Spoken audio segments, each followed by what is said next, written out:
listener production. Hello, happy Friday. I'm Sacha Barbour Gatt. Welcome to The Briefing. A functional neurological disorder, or FND, occurs when there's a miscommunication between the body and the brain. Quite often, this can look a lot like Tourette's syndrome, where people suffer from impulsive tics. Strangely, since the pandemic and alongside the rise in TikTok, FND has seen a massive spike in the number of cases, in particular among teenage girls. People are like, oh, they must be seeing it and catching it from TikTok. It's sort of true in that tics are really suggestible. In today's Deep Dive, we find out about the link between social media, teenage girls and FND. But first, let's get into the headlines with Katrina Blowers. Today's Friday, May 24th. Hey guys, well, we're getting more details about the injuries suffered by passengers on board Singapore Airlines flight SQ321 after the aircraft was hit by severe turbulence.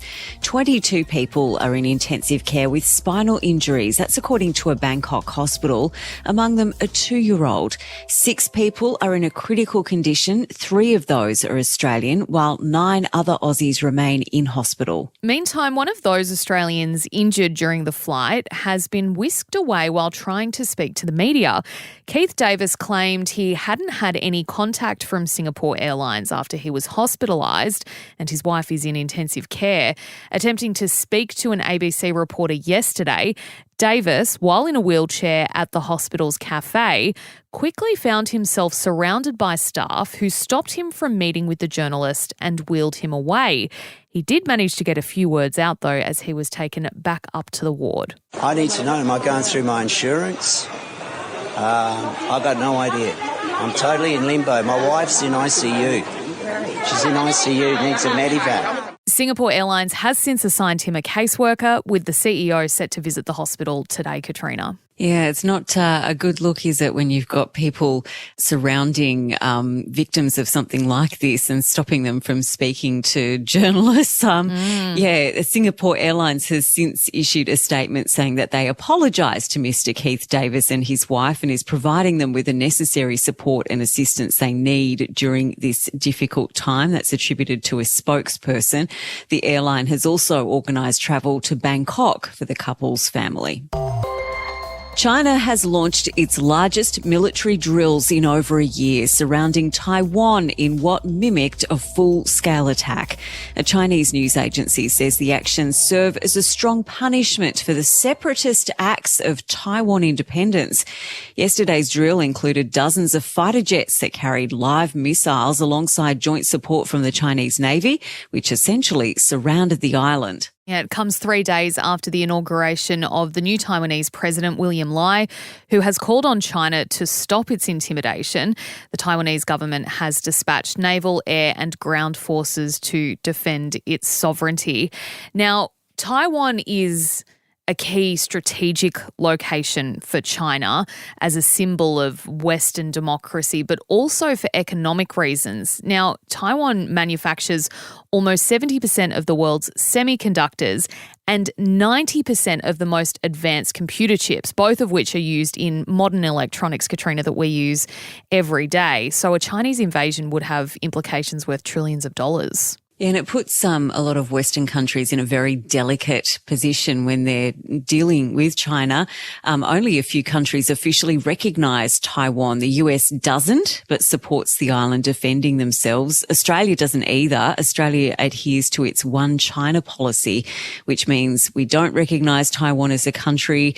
We maintain unofficial contacts with Taiwan, though, promoting economic, trade and cultural interests. The ex-partner of Sean Diddy, Combs, has released a statement almost a week after footage of her being chased down and bashed by the rapper in a hotel corridor was released to the public. Cassie Ventura thanks family, friends and the public for their support, saying, quote, "The outpouring of love has created a place for my younger self to settle and feel safe now, but this is only the beginning. With a lot of hard work, I am better today, but I will always be recovering from my past."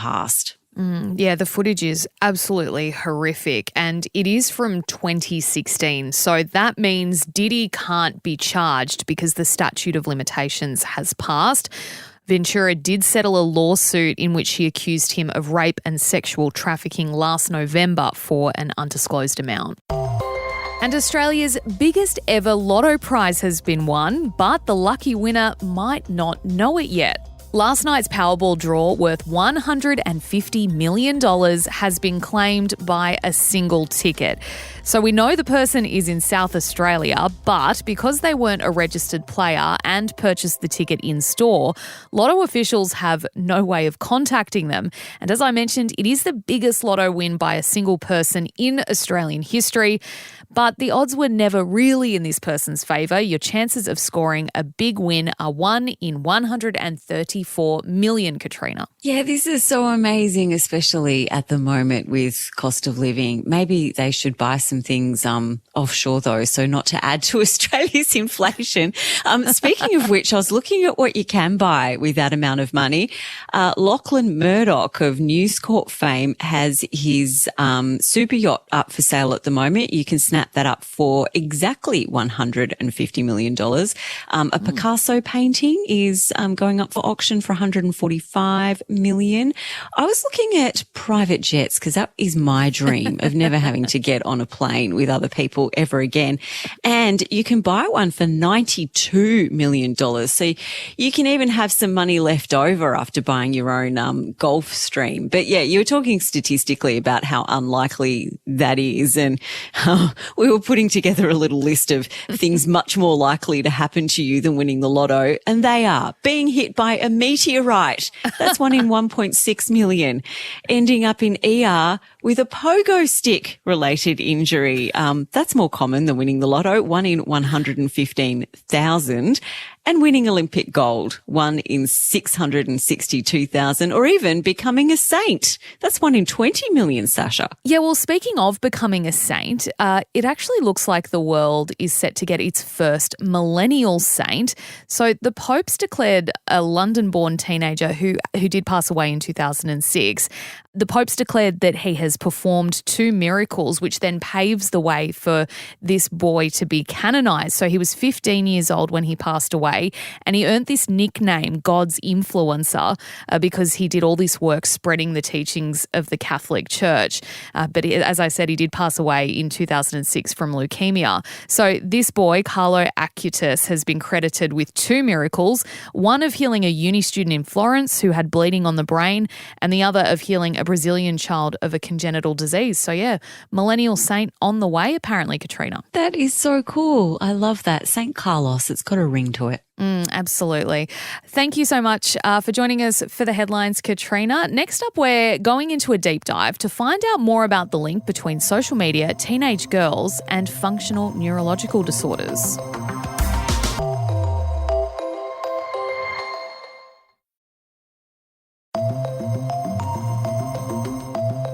It's a neurological condition that rose dramatically in girls during the pandemic, but chances are you haven't heard of it.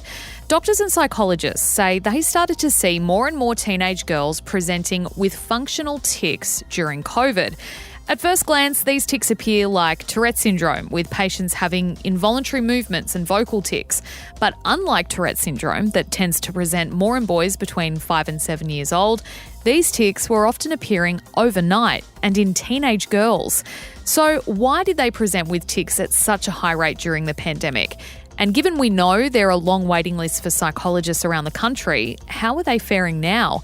Joining me now is Dr Amanda Maxwell. She's a clinical psychologist who specialises in tics.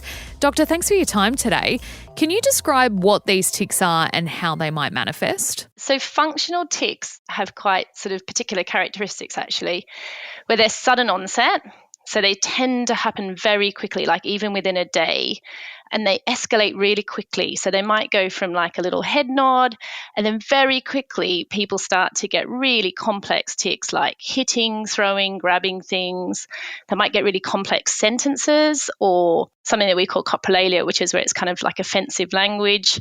And usually, you know, in the world of Tourette's, that can take years and years, and most people won't develop those symptoms. But for people with functional tics, it can progress within hours, weeks, and months. So it's very, very rapid onset and quite complex symptoms, actually. Do we have any idea as to why these functional tics might occur? It's an interesting question because I think there's two parts to that. There's the question of what is going on, and there's a question of why is it happening to this person. So I'm going to answer the first question of what is going on. Functional tics sit under or within the category of functional neurological disorder. So it's just one of many neurological symptoms that we see. And we think of it as neurological symptoms that are caused not from disease or injury, but from a dysfunction of the nervous system. If you think about a computer, it's like there's a glitch in the software. So the information and messaging from the body to the brain and also from the brain to the body is sort of not working as it should. So you sort of get these sort of unusual neurological symptoms. So that's the sort of what is going on. The why is a bit more complicated. We know that there's certain, it's sort of, I guess, biological, psychological, and social factors. So we know certain people are at risk of it.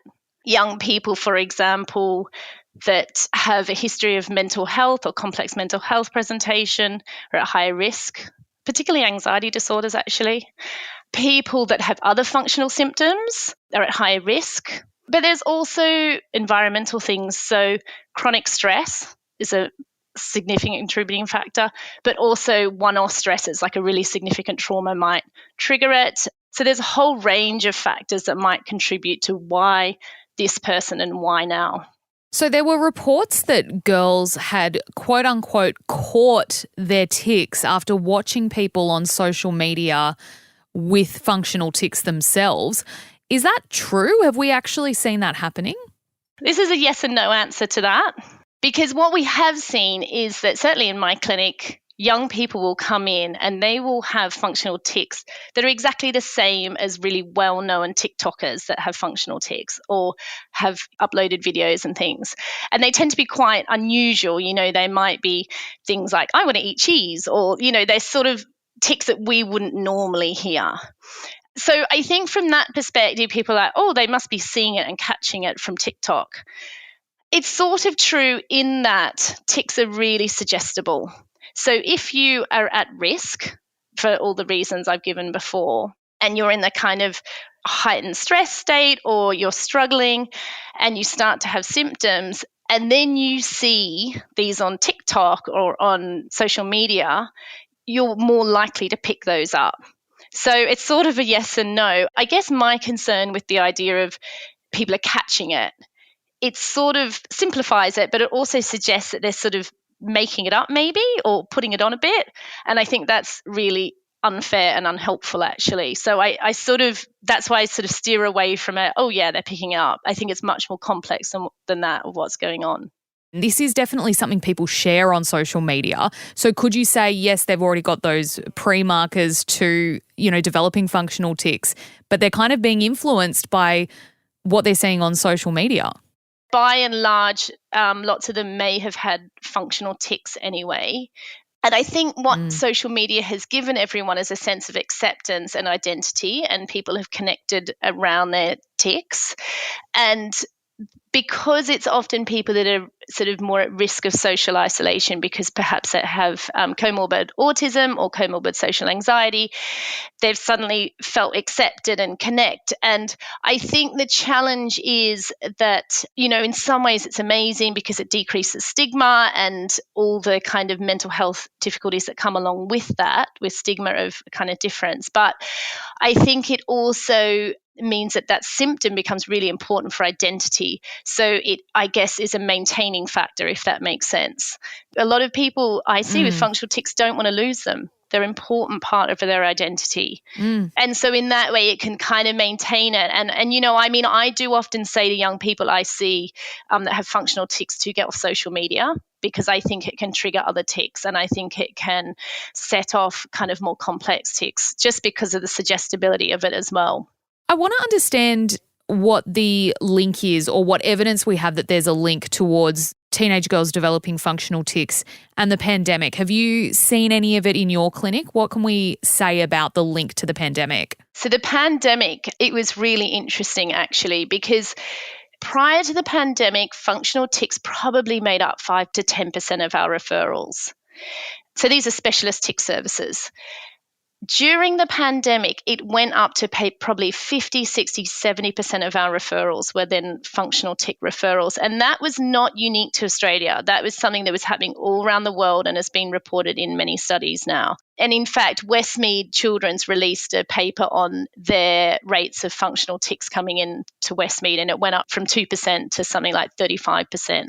So we saw a huge increase during the pandemic, and services were overwhelmed actually. Why has the pandemic seen this surge in people reporting with functional tics? We know that chronic stresses and stress is a major precipitating factor. So the pandemic was really stressful. And it was really stressful for young people that may be otherwise quite socially isolated or find social interactions hard. So being on Zoom, and then also the transition back to school after a long period away. It was particularly challenging for those young people. So I think it was incredibly stressful. I think also, this is kind of just my view on it, is that we know that functional symptoms, there's a bit of a kind of growing body of research around attentional bias to bodily sensations, so that the way the brain interprets the sensations is there tends to be a hyper-focus on it, or a kind of interpretation of it as quite catastrophic, and that kind of maintains the symptoms. And I think during the pandemic, we had a very unusual situation where suddenly there's this kind of virus around. The symptoms kept changing, and there was an increased kind of body monitoring, if you will. Like, there was a real focus, and we didn't know what it could do. We didn't know the long-term outcomes. So there was an overall general kind of social stressor, but there was also specific stress towards illness and injury. So I think it was kind of a combination of all of that, to be honest. Look, functional tics present one aspect of the mental health challenge, that we saw spring up during the pandemic, or I suppose increase during the pandemic and now post-pandemic. How is the system coping with this increase in representations, not only for functional tics, but also for other mental health conditions in teenagers? So interestingly, actually, functional tic referrals have dropped right off. So we have just not seen the same numbers, and that's also what colleagues are reporting around the world. So although we had a huge surge during the pandemic, it's dropped right off. So in terms of pressures on services, that's not there in the same way. Because I work in a specialist area, I probably can't comment generally on sort of generic mental health. But what I do see is there's lots of hangovers from the pandemic. If we put functional tics to the side, what I'm seeing in private practice, for example, is that there are quite a lot of young people that have not successfully made the transition from homeschooling or from managing the stresses of the pandemic back into everyday life. And so they might be young people that have kind of, I guess, now in distance ed or no longer in the system. And they're not sort of in that acute phase of mental health anymore, but they're certainly needing long-term support, actually, and they have quite complex needs. And so I guess from my perspective, that's what I'm seeing quite a lot of. Just another hangover, as you said, of the pandemic, and hopefully, I suppose, the help is there for teenagers because it is such an important time in your life, and it's a pity that so many are suffering from the effects of what we all had to go through. A really fascinating chat, Dr. Maxwell. Thank you so much for your time. Pleasure. Thanks for having me. Thank you for listening to this episode of The Briefing. That is all for this one. A reminder, we put out full eps of our weekend briefing chats on YouTube. You can search Listener Newsroom to see them. And you can also catch up with our other video content on TikTok at Listener Newsroom and on Instagram, which is at The Briefing Podcast. And finally, before you go, if you did like this ep, why not share it with someone that you think might enjoy it too? I'm Sacha Barbour Gatt. See you next time.